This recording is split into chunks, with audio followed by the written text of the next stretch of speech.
Tomorrow will mark 6 months since flames devastated parts of the North County. It became known as the Lilac Fire. Dozens of homes were destroyed. Now those communities are trying to rebuild, and our 10 News reporter Amanda Brandeis talked to the people who live there to see how far they've come and how far they still have to go.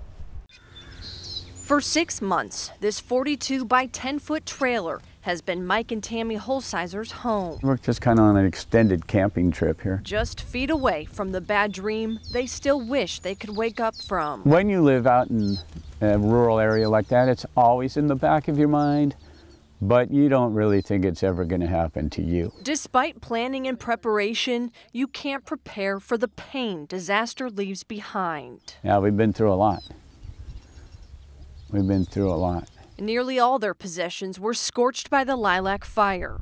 Their home of 13 years, beloved boat, and the 1949 Restoration Oldsmobile nearly ready for its first test drive. That day with the Santa Ana conditions, the wind was blowing really hard, and it just moved so fast that it got us. When it happens in your own backyard, yeah, it's an extra sting. Fire Captain John Choi was one of the first responders. That morning, he'd been asking homeowners to sign up for the county's alert system. And when you got wind speeds that are in excess of 70 miles per hour, it's a hard fight. In total, 4,100 acres were scorched, claiming 157 homes and damaging 64 more. The Rancho Montserrat community was hit the hardest. Dozens of people lost everything. But 6 months later, there's new life in the badly burned neighborhood. Many of the once charred plots of land have shiny new manufactured homes. There's still empty yards, but people continue to work, trying to revive normalcy after the trauma. We're a really strong community, Fallbrook, Bonsall, Rainbow. Charred trees on Lilac Road are now surrounded by growth.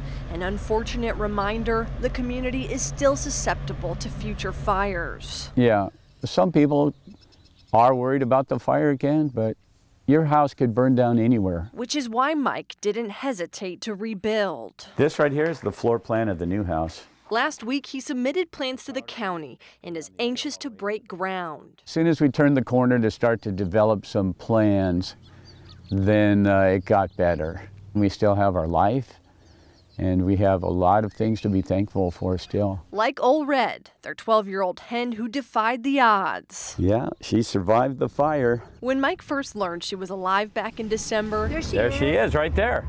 It was the sign he needed to know things were gonna be okay. I just saw the hedge of protection around her.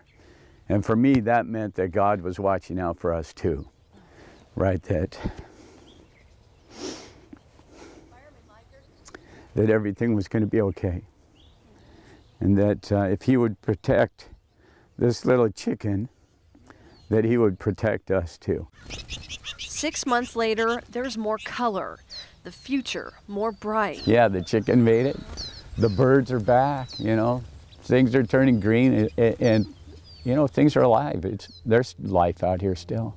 It's not the end. But rather, a new beginning. Say good morning, Red. Amanda Brandeis, 10 News. It's a fast chicken. Mike and Tammy hope to have their new home built about a year from now. The county tells 10 News 22 households have submitted plans to rebuild so far.